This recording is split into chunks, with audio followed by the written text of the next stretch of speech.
here on some public land today in West Virginia.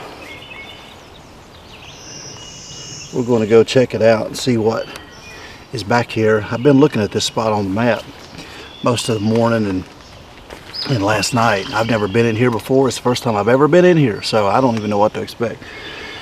We're gonna go and get back in here and kind of see what's going on. I don't hunt much public. Everybody knows that. It's not because I'm against it or because I don't, I don't have to. I usually, when I go and travel, I usually have some pretty good private to hunt. So I don't have to, and that's kind of the way I like it. I like to be the only one in there and, just kind of deal with it that way. But when they're not working right, sometimes you just got to get out of your element. You just got to go and hunt, and that's kind of what we're doing here. So we're going to get back in here and just kind of spend I think it's about, see what time it is. I think it's about 9 o'clock right now. They just wasn't saying nothing. They ain't been saying nothing on the private we've had. So we're going to get back in here in this public and just kind of look around till about 12. And if we see any good sign, or maybe go up the road, just kind of look around. And you never know. I know there's a spot back here. There's a spot back here that really looks good, and on the map it looks good, but it butts up against a big private, and it's got a lot of good fields, it looks like. And so that's kind of the places you want to look for when you'll get on a piece of private or public and see what borders up against it, see what's over on Farmer Jones, as I say. So we're just gonna get back here and check it out. And there's some shooting going way back, but there's a big old shooting range over there, but it's way on over us. I don't think it's gonna bother the turkeys on way back up in here. So, but we're just going there and check it out.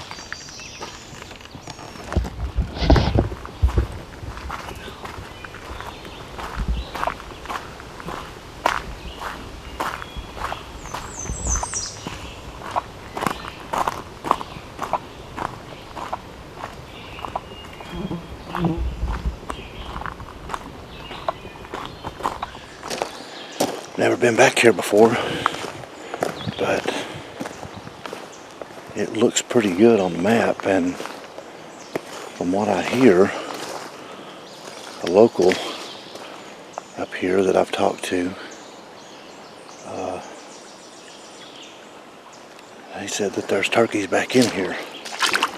So, and I already see a track. That's a good sign. That's a good sign. I'm already seeing tracks. So we're going to get in here and see what we can kind of find. It's pretty. It's not super steep. I thought it would be a lot steeper, which I'm glad it ain't. But it's not super steep, but. And it's hilly. It's West Virginia, of course, but we're just going to get in here.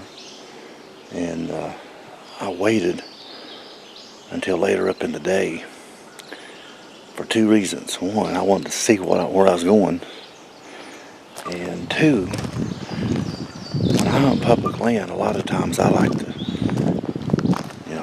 to wait until about 8:30, 9, even 10 o'clock. And go in there. Why? Well, everybody's gone. A lot of people are gone. Because most turkey hunters, well, I would say most, we got some good turkey hunters, but a lot of turkey hunters, they, come out here. If they don't hear nothing much on the roost, or after they fly down, they go quiet.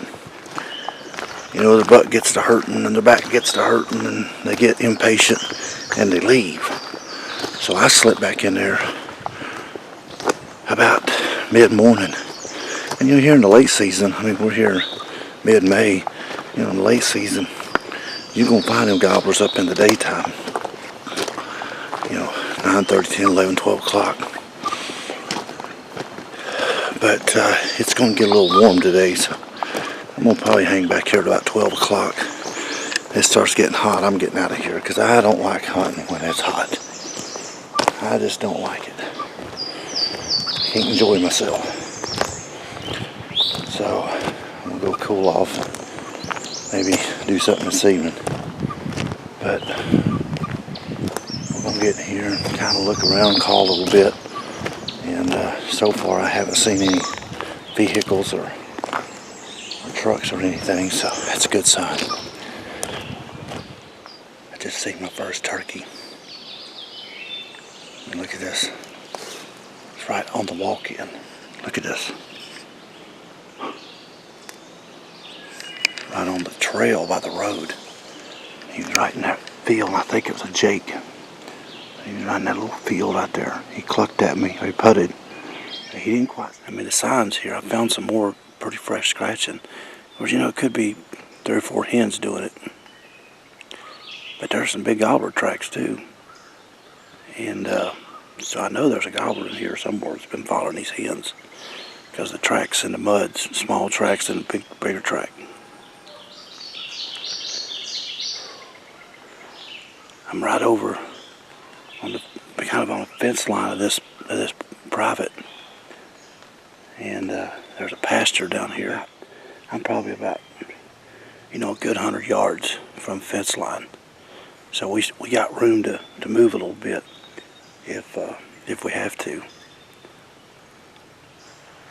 But right now I'm just going to stay on this bench and just kind of listen, stay up high, listen, and see what's going on.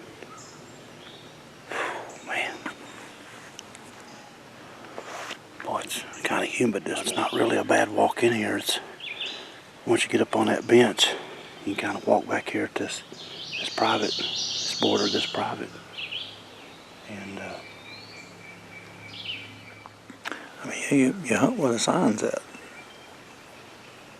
You know, there's no point in going, you know, 2-3 miles back.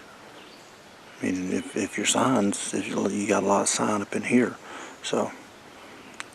You know, I'm just trying to tough it out. And just hopefully one will get to going here, you know, 10:30, 11, 12 o'clock. And see what happens. I've just been moving through here calling, going, you know, 50, 75 yards, doing calling down these hollers. And, I mean, I'm doing everything right. It's just nothing gobbling. It sure is some pretty woods, but it's thick woods. I mean, it's hard woods. But that's what you find on public mostly, you know. But alright, y'all, I got a turkey gobbling. It's 12 o'clock. I mean, all morning I haven't heard nothing. And he just gobbled right over there.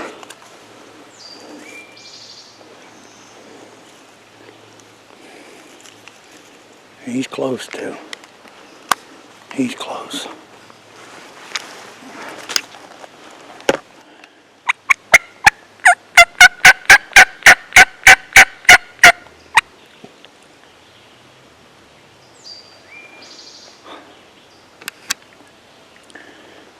Man, he's right over there.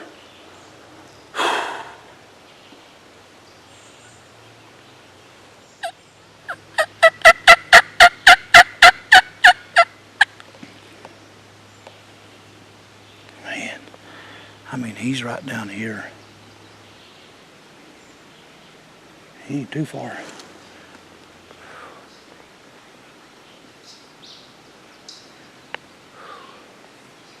And we're right here at the border of private.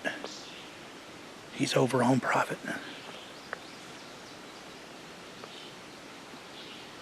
Time's running out. It's getting to be close to 1 o'clock. I want to do something. It's getting 12:30. We're close to it. It's 12:25.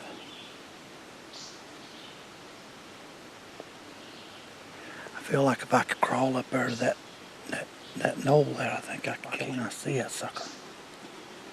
I hear him spitting and drumming. I can't see. I'm gonna have to make a move on this turkey. I'm gonna have to crawl up there at that point. I'm just gonna leave this record. I don't know if he'll pick it up or not.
Holy cow. Look what spurs on that thing. I don't know if y'all can see or not. That's a big spur.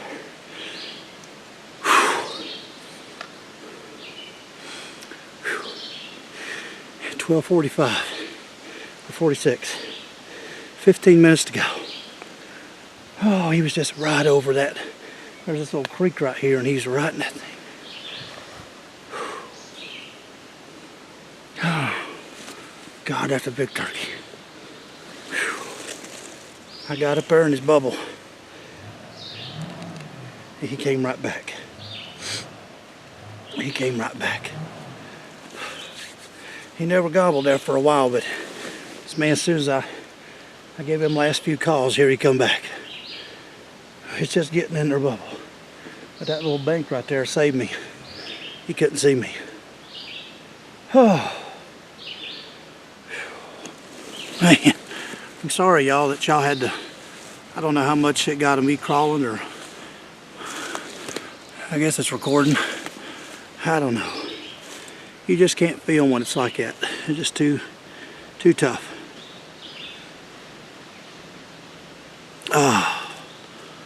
Alright, let me get out here and get some better film of him here in a little bit. West Virginia Gobbler. Boy, that is a pretty turkey. He's a big one too. Oh man, nothing like late season. I had to go get my buddy that I'm staying with. He's running the camera for me because I don't know how good that video turned out in the woods. I have no clue. Every time I turn that camera off, he start gobbling. Then when I cut it back on, and you know, it's just like he went quiet. But man, what a! And I want you to look at these spurs, man. I mean, these are some big. They are 1.5 inches on the dot, according to the tape measure. And boy, you know, you got about 10.5-inch beard, but man, I mean, just a big old hook, old 4 or 5, probably 5-year-old turkey or more. Got a big old fan, just a beautiful, beautiful gobbler.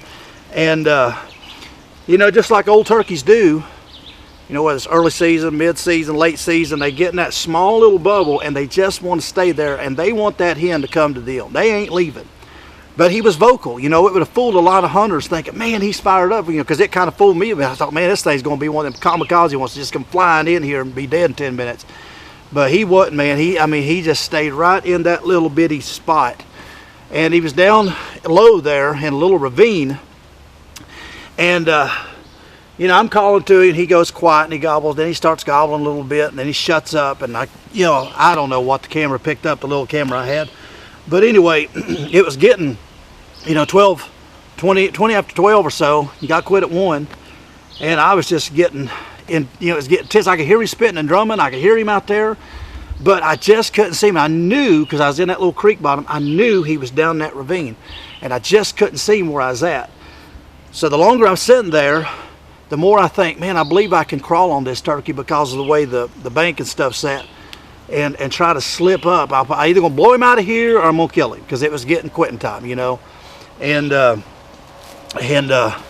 so, you know, I just sit there and I just shoved the little camera up and just went to trying to crawl, and when I got, man, it was getting hairy because I could hear this thing down there spitting and drumming. I mean, it was getting hairy.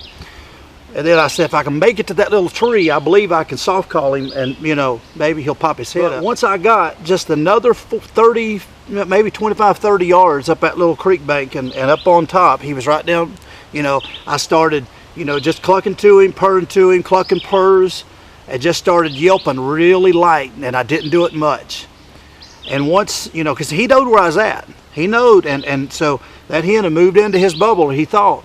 And man, he was just below me, but I could not see him for the, you know, the lay of the hill there. I couldn't see him for a while, but I knowed he was within shotgun range. I just couldn't, just the way the topography was.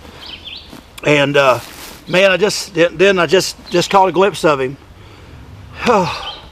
And man, I tell you, got my heart to flying because I did not want to mess this up, you know. And turkeys up at 12 o'clock in the day.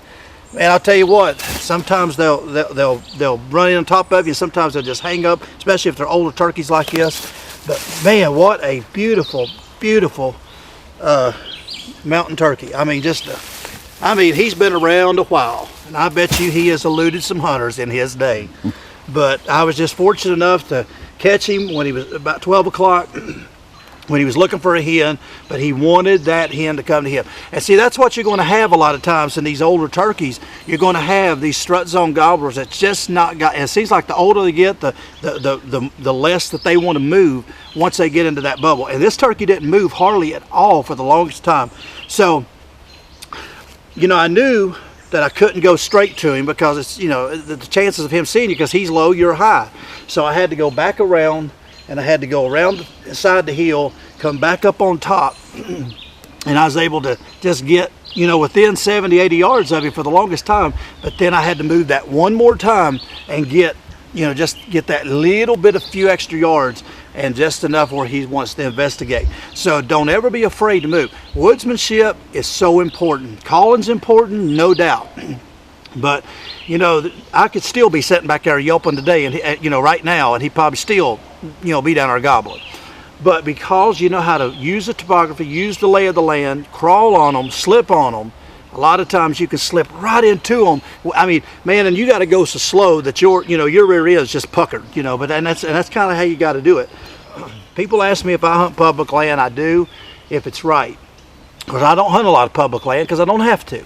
You know, I'm fortunate enough that I get to hunt, and anytime I get to hunt private, I'm going to hunt private more than I am public. Not because public ain't no good, it's just the fact that, you know, I just feel like it's safer.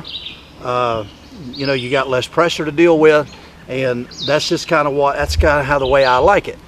But, you know, when you're somewhere, like I was in Ohio and I shot my gobbler the other day, and this WMA was just right across the state line. I mean, in the last, well, a week, because a week ago I shot my Virginia gobbler. That was a big, you know, big hook one. And then I shot my Ohio gobbler, and I shot this gobbler. So, you know, I've got 3 in a week after a tough season. But it goes to show you, you know, the power of the late season. You never want to give up, especially in the late season. Y'all see me do this every year, and this is when I kill my biggest turkeys and my most turkeys is right toward the last. But you know, boy, what a way to end it right here. Watching me shoot this turkey ain't gonna teach you nothing. It may be fun, it may be entertaining, but ain't gonna teach you nothing. But if I can teach you how to have this success, you will be a fan for life, and you will have a blast more turkey hunting because you're being successful. And so that's why I do it for. I want you to have this success too. I want you to experience what I experience every year, and millions of turkey hunters that's always successful. I want you to have that. Just hit that subscribe button down the corner. I'd really appreciate it. Also, check out all the links below. Check out all my social media platforms of Facebook and Instagram. Come and like and follow me there on them platforms. Check out my website, Dell Outdoors. Check out my shirts, my apparel, there on the Dell Outdoor website. Join me on Patreon, where you can actually support Dell Outdoors. If this channel's helped you a lot in your turkey hunting and you feel like we've been a blessing to you, if you want to give a small tip of maybe $2, $3, $4, $5, $10, join me on Patreon and just give us a little tip. We'd really appreciate it. It helps us just to continue bringing quality videos to you every year. Also, check out Tidewe.com, where you can get with all the good folks at Tidewe and get their apparel that we're using, and their turkey vests that we'll be using this spring. We used it last year. It was great turkey vest. We'll be using it this spring, and all their apparel, boots. Just check them out there, Tidewe.com. Check out SpringFeverCustomCalls.com, where you can get my signature series of calls, the Old Sly Box Call, the Old Sly Slate Call, my Old Sly Mouth Call. SpringFeverCustomCalls.com. Great turkey hunting calls that's killed a lot of turkeys for a lot of people, so check them out, SpringFeverCustomCalls.com. And also all the other links below. We really appreciate it. Stay tuned. We got a lot more turkey hunting information just like this coming in the weeks to come, and we'll see you in the next